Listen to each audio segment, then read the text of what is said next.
Welcome to the Schoology training for supporting teachers in setting up the Schoology Gradebook. I'm Tammy Ivanovsky, a resource teacher in the Office of Innovation and Digital Safety, and we will be utilizing the Schoology platform so that you can see the appropriate way to set up your gradebook.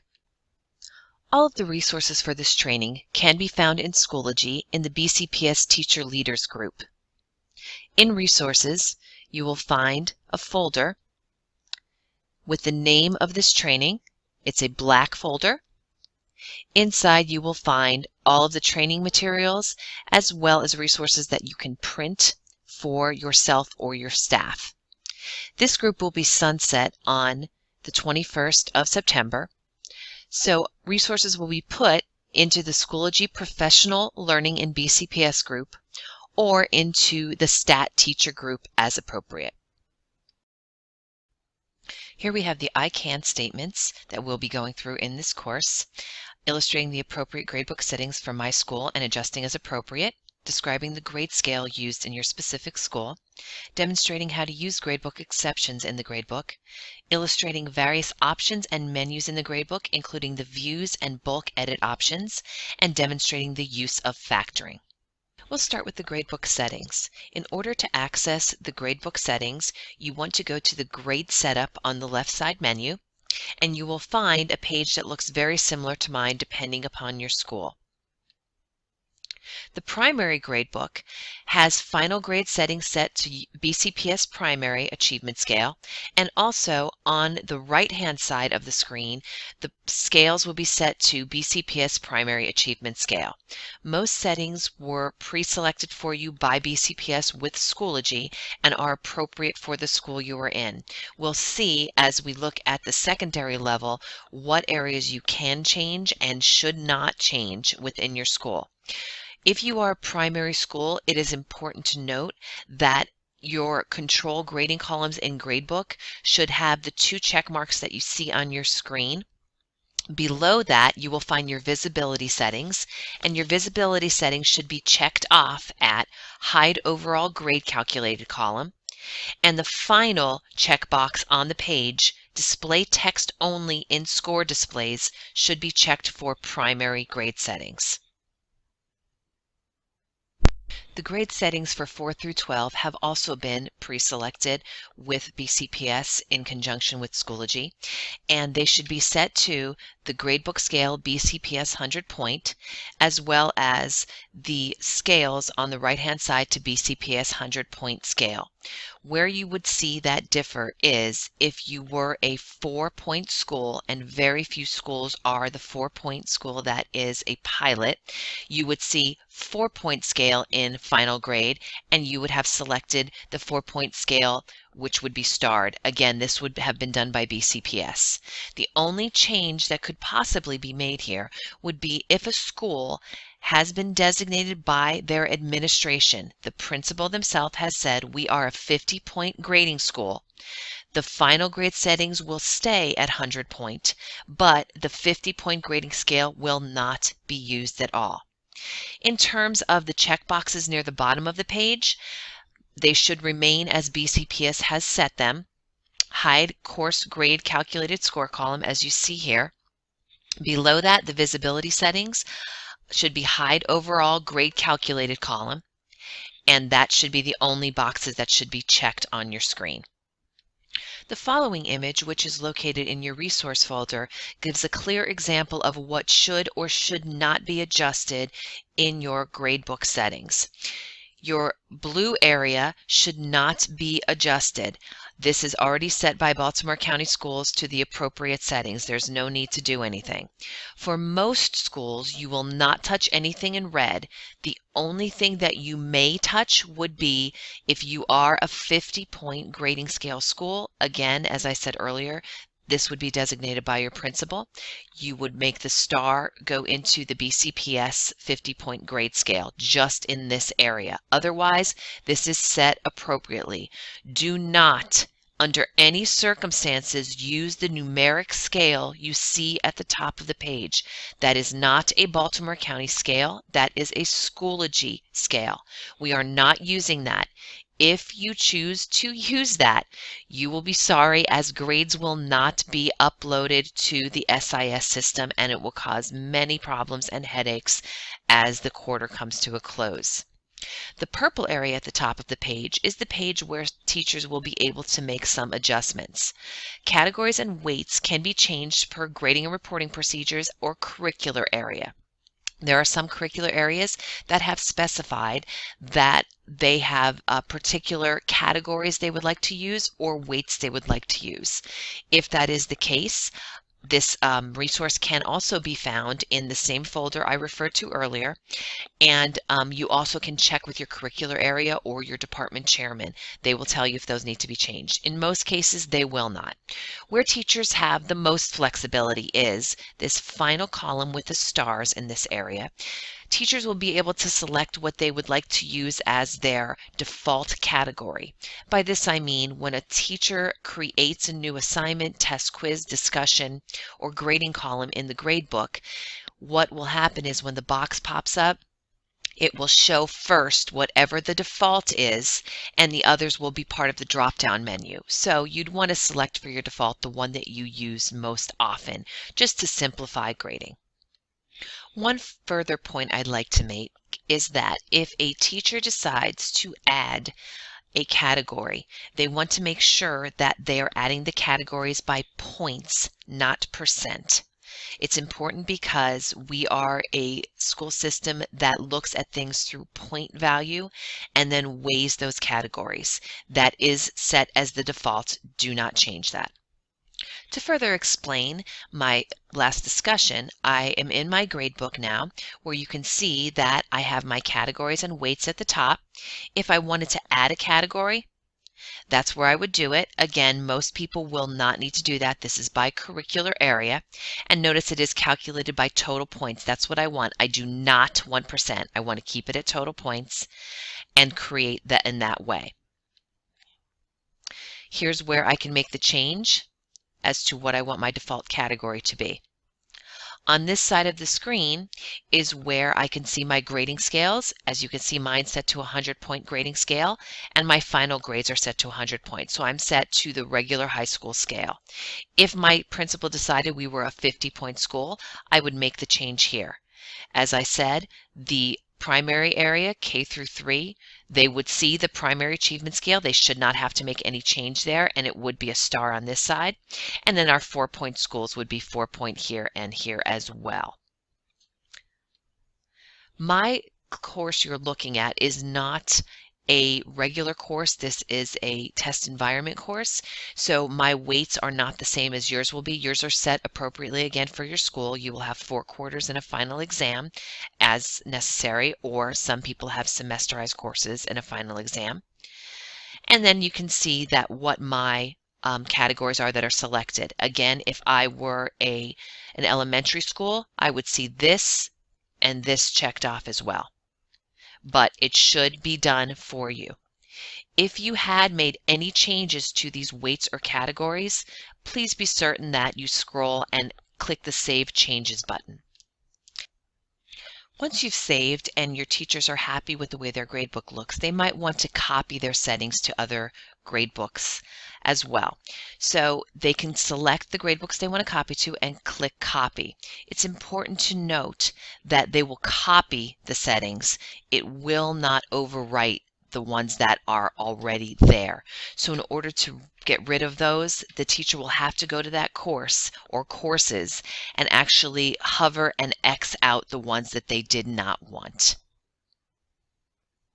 Now we want to take some time and go through the grading scales and categories. The grading scales for K through 3, as we said, are the primary achievement scales, both on the right-hand side and under final grade settings. Category defaults will be major, minor, and practice, what we saw at the top of the screen. All are unweighted in K through 3. 4 through 12 uses the BCPS 100-point scale or the 4-point scale for those schools who have been selected as the pilot for that. The 50-point scale must be changed to the 50-point on the right side scale only, and that would have been done based upon what your principal and administration have decided within your school. But if you are a 50-point school, you will still see the 100-point under final grade settings. Category defaults for the 50, 100, or 4-point schools are major 30, minor 70%, and practice 0%. And as I said, this can be adjusted per curricular area. We want to make sure that we are talking to our curricular areas so that we are sure.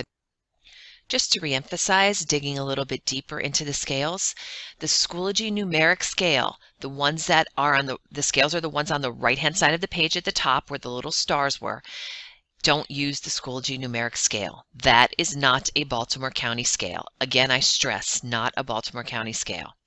The BCPS 100-point scale is based on 100 points, a traditional model. It is earned points in a category divided by total points multiplied by whatever the category weight is. So if I had 100 points within a category and a student, what in all of their assignments added up to be an 80, it would be 80 divided by 100. That would be multiplied by the category weight, which would be 70% of the overall grade. So it would be 80 multiplied by 70% of the overall grade. All grades display numerically, both in the grade cell individually, as well as the overall grade for each student. BCPS 50-point scale, also based on the 100-point scale, and they follow the same model as above. Teachers have to understand that this is selected schools. This is not a place to go rogue. Your entire school is doing it or it's not doing it. If your school decides to be a 50-point school, that means you have the ability to use the letters capital L, capital S in a grade cell. This will calculate automatically 50% of the assignment. This is similar to what we saw in the past with N grade, where you were able to use an LS. What's important to know is that when you put in the LS, the teacher will not see the LS. They will see whatever the 50% of the grade is. So if I had a 50-point assignment and I put in an LS, because I'm a 50-point school, it will show up as a 25 to the teacher in the grade cell because it's numeric grade cell. To the student and parent, however, what they'll see in the grade report is the letters LS and the 25. So it will show that this is the lowest possible score the student could have gotten, and that is equal to 25. So it shows both pieces. This LS does not take away, if you are a 50-point school, the ability to put in any grading category, anything lower than 50% of the grade. So if I have a 100-point assessment and a student scores a 30, if I put in a 30 as the teacher, it will calculate into the score as a 30. What the teacher sees is a 30. What the parent or student sees will be an exclamation point in parentheses and then the 30. This signifies they were given lower than the lowest possible score in a 50-point school. So it's important to be aware that a 50-point school is able to use the LS category, but it does not stop them from putting in lower grades. What it does is signify that the parent and the student that they've received a lower grade. If you are a school that is a 100-point school, there is nothing stopping a teacher from putting in a 50% grade. They just can't use the letters LS. If they try to put in letters, it will actually give them an error code. But if I wanted to, going back to my 100-point example assessment, if I had a 100-point assessment and a student scores a 30, but I believe that that 30 really, they deserved a higher score, it really wasn't a representation, or I feel like they've tried their best and I don't want that to be a detriment to their overall score for the marking period, I can give them 50% of that score. I can give them a 50. I would just have to figure out that 50 is half of 100. It's 50% of 100. And I would literally type in that 50 into the grade cell. Moving on to the primary achievement, grades K through 3. Those teachers will enter achievement codes rather than numbers. CD, P, or N. CD for consistently demonstrating, P for proficient, and N for needs developing. These grades display as letters only. No overall grade will be calculated for the student. Any numbers the teacher tries to put in will display as errors. They will not count as anything in the grade cell. So it kind of is the opposite of what we saw in the secondary grade level. One little caveat to the number system is that if a teacher wants to use the test and quiz function in Schoology, it does calculate by numbers, but Schoology has worked with us to create a system that will score the student on that test or quiz, and based upon their score, will automatically give them the CD, the P, or the N. So 0 to 39% gives the student an N. 40 to 79% gives them a P. 80 to 100% gives them a CD. Again, this is only for test and quizzes function in Schoology. This is not the overall grade. The teacher will make the overall grade for the student based upon what they believe they have achieved throughout that quarter. The BCPS 4-point scale, which is only for those designated pilot schools, very few of you, all of the assignments are worth 4 points. Numbers are entered, and they equate to that numeric score on that 4-point scale.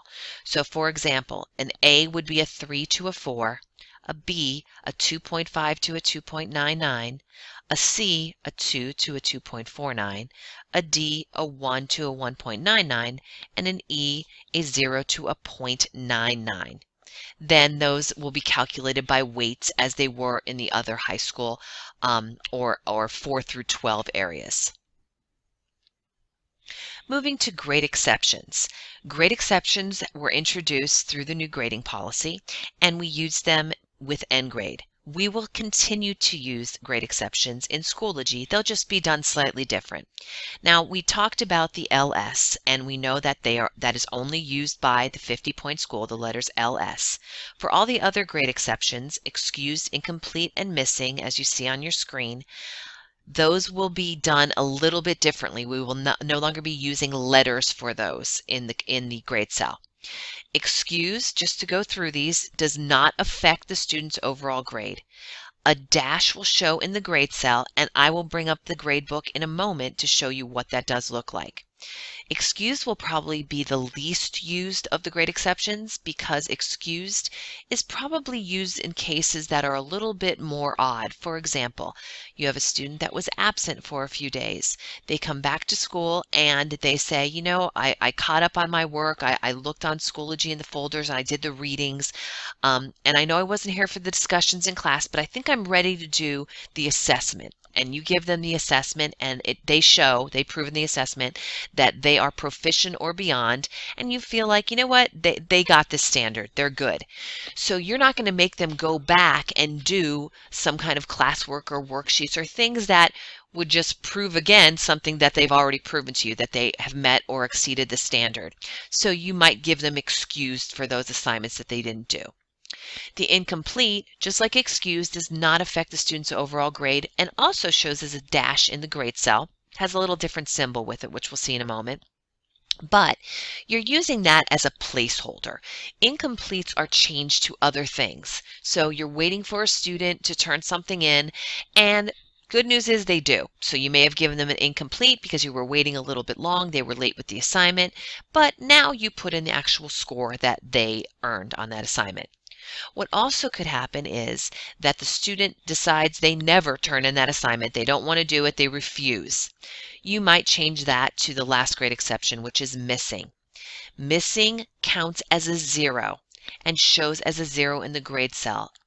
That 0 calculates in to the student's marking period score, and the student and the parent will also see the symbol used for missing. Again, we'll see that in a moment, and the 0 in the grade report. So let's look at the way grade exceptions work in an actual gradebook. Again, this is a fake gradebook, so I only have 2 students here. Nice, easy class. But you can see that if I hover on the left-hand bottom corner of any grade cell, I get this little flag. And if I click it, it says mark with an exception. This is where I find my grade exceptions. So I actually have a couple examples of grade exceptions used here. So my first one, I could see there's a dash in the center of the grade cell, and I have this kind of circle that's half full or half empty, no matter how you look at it. But mark with an exception, I've marked incomplete. So that incomplete is telling me that it does not count against the student's grade, but I'm showing it as a placeholder. I also could have chosen missing, and missing is a full circle, and that turns to a 0, or I could have chosen excused, which is a green little circle and also shows as a little line here. The one below it, again, I have missing, which is showing as a 0. Very importantly, when you're using these grade exceptions is to use what's on the corner on the right-hand side of any grade cell. So if I hover, kind of like where the flag came up, this little call out pops up, and when I click on it, I can put in a grade comment. So I can type the reason why that student received that grade or grade exception, and then I choose display to student, which also displays to parents because they pretty much see the same thing. So in the cells that I've used here, I've explained why this student received an incomplete here. The student was absent. In the second grade cell, where I've given the student a missing, which really translates to a 0, I can see the comment is did not complete 823, asked for the assignment 825, still did not complete. And I'm displaying that to student. These grade comments can be used for any grading, in any grade cell, and I highly recommend them. They're very useful, and they also are transparent to the student and the parent as to why something happened. If at any time you want to know what this looks like to a student, under your course image, if you go to course options, you can view course as, and then you can choose, and I will choose this particular student of mine. And this is what it looks like to the student. Now you can see that this is how the course looks. And I go to grades for the student. And this is what the student will see in his grades. So you can see where the student received a 0 here and missing. So you see the symbol and it says missing. And I have my comment listed. Did not complete 823, asked for assignment 825, still did not complete. So it's really helpful to use that information to be transparent to students and parents. Any symbols that come up in the gradebook as teachers come across them or you start seeing them, there is a resource that's available in that same folder I keep mentioning right now in the BCPS Teacher Leader group that will be again moved where appropriate. And you can print that out for your teachers or for yourself as a handy way to look at what does the symbol mean, what does it do. So that's a good way to kind of decipher what these pieces are. So let's look at the menus that are available to us at the top of the gradebook. So we have a menu on the side that shows all members, but also if you have students split into groups, it will show students in groups. You can sort by last name if you like to do that, however you want to sort your students. It shows the grading period. It will default to the current grading period. All materials, where it shows that here, this is what's actually called the categories menu. And the categories menu allows me as a teacher to see specific pieces of a gradebook. So right now it defaults to all materials. So I'm seeing everything I've entered in my gradebook as well as the overall marking period grade for the student. I can go to all category summary. So it's showing my categories, major, minor, and practice in my case, and it shows what the average is for each student within that category. Notice my practice says NA. That's because there are no available grades for them in that category. So if you have a category that says NA, that means the student doesn't have any grades in that category or you haven't given any grades. I can also look at each category individually and what the specifics are of that category and also the average for that category. Where you see due date, this is the sort materials menu. So the sort materials menu allows the teacher to switch the way they're viewing their gradebook and the way the materials are showing up. Just know that if there is anything in the gradebook that does not have a due date on it, it will default to be the first thing in the gradebook.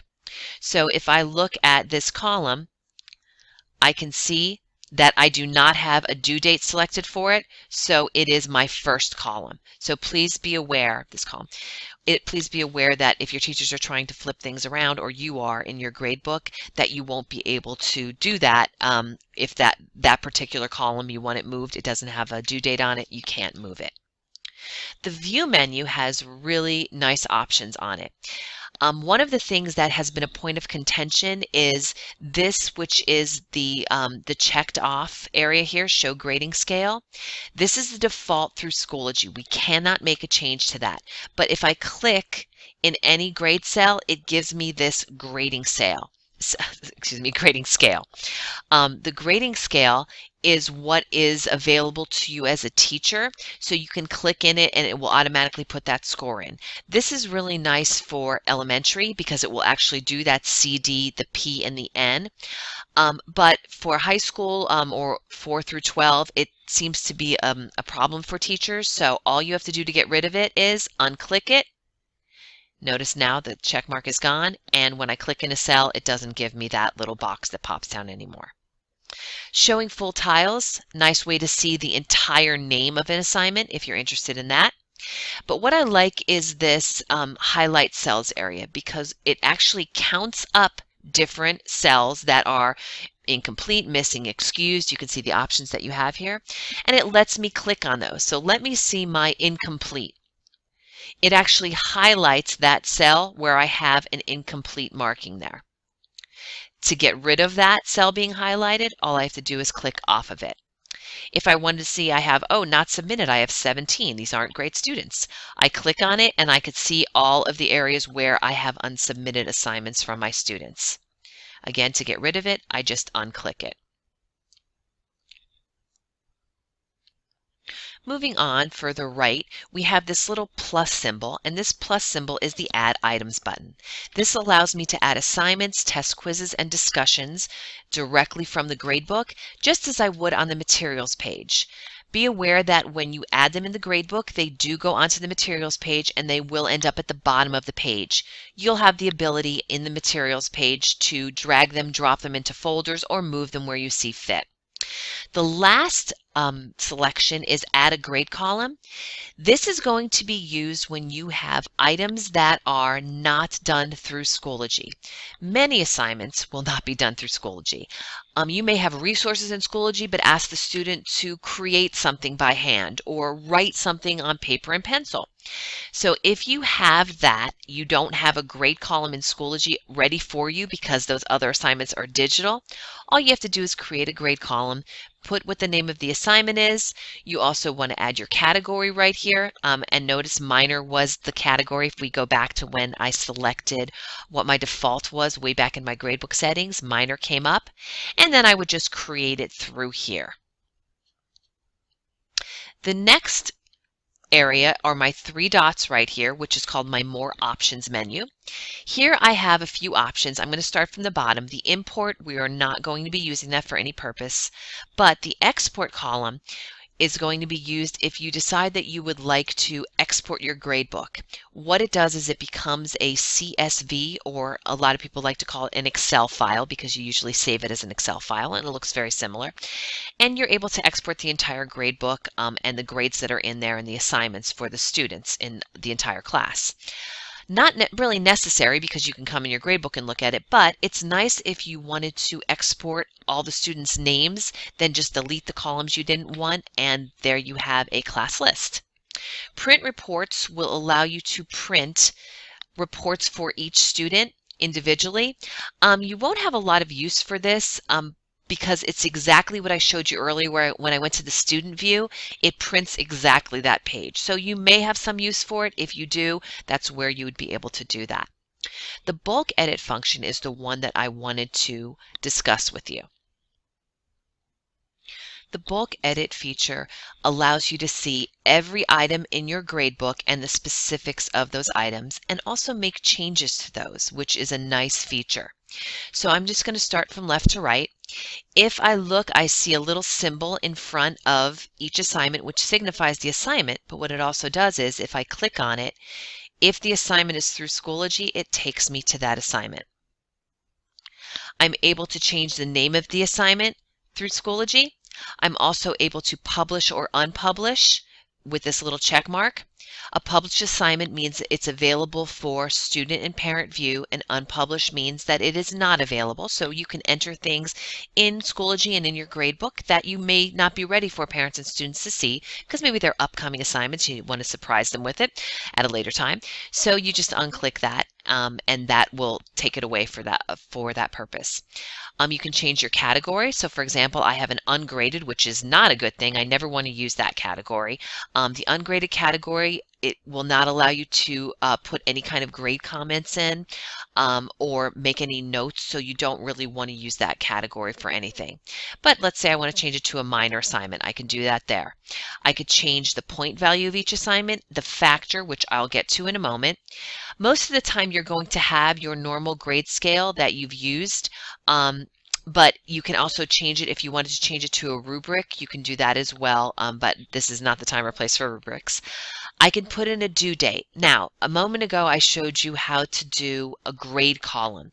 Unfortunately, in that grade column addition screen, I am not able to add a due date. It's grayed out. So here's where I can add a due date. So I'm going to add my due date as September 21st. And it also will tell you if you've selected a date that's not in the right category. And right now, this is an older grade book, so I'm not able to select that. So I'm going to select a July date because that's when I did this grade book. So I'll select a July 13th date, and now it's okay. What I can also do is I can delete assignments directly from here. If I hover over the assignment, I can click the X and it will delete the assignment. Note that it deletes it not only from the gradebook but throughout Schoology for that course. So it will delete it in the folders in the materials as well because you're seeing it as a mirror image there. Anything that you do make changes to, please be certain that you scroll down and you click Save Changes, and that Save Changes will be sure that, or will ensure, I should say, that these changes that you made will take hold in your gradebook. At the top of the page, I do have another Add Assignments button here that I'm able to add assignments directly through my gradebook. I have Shift Due Dates. This is really handy. It shifts due dates 1 day forward or 1 day backward at a time. And this is nice if you have a snow day or you were planning on having an assignment due a day and you're like, I want to move it, and it's going to shift all my other assignments. That's great to use there. You can still shift individual due dates through this due date column, but this will shift all your due dates of assignments that have not occurred yet. If an assignment has occurred, it will not touch those. So if I had an assignment that was due, let's say next Tuesday, but I wanted it to be due Wednesday and everything's going to bump ahead one. Well, I could shift the due dates. But if I had an assignment from yesterday I already had scored and it was good to go, I would not make those changes when I hit shift due dates. It would just automatically stay where it was. Last but not least, I have this area at the end, which is this little book, in which it's your grade book. I'm able to go to this bulk edit screen on any grade book in my courses. So it's a nice way to kind of jump from course to course to make changes if I had to. So if I made changes to one, I'm like, oh, I have to do that in 3 of my courses. I can just jump to the gradebook here. I also have that symbol in my regular gradebook, which allows me to jump between gradebooks. Great tool when you're just doing grading from class to class. So I've graded several classes of one particular assignment. I can jump from gradebook to gradebook in this area. Moving back to the bulk edit screen for a moment, I want to discuss factoring. I told you I would come back to that, and I will right now. So factoring is a way that kind of takes the place of what we used to see in the out of feature in nGrade. And I say kind of because it has a different impact, and I'll talk about that in just a moment. So I'm going to use on my screen an example where I have 2 assignments, Assignment 1 and Assignment 2. Both are minor assignments, both are published to students and parents, and both are worth 20 points in my gradebook. So both are showing as 20. One has a factor, though, of 1.0 and one has a factor of 2.0. And I want to explain to you how those differ.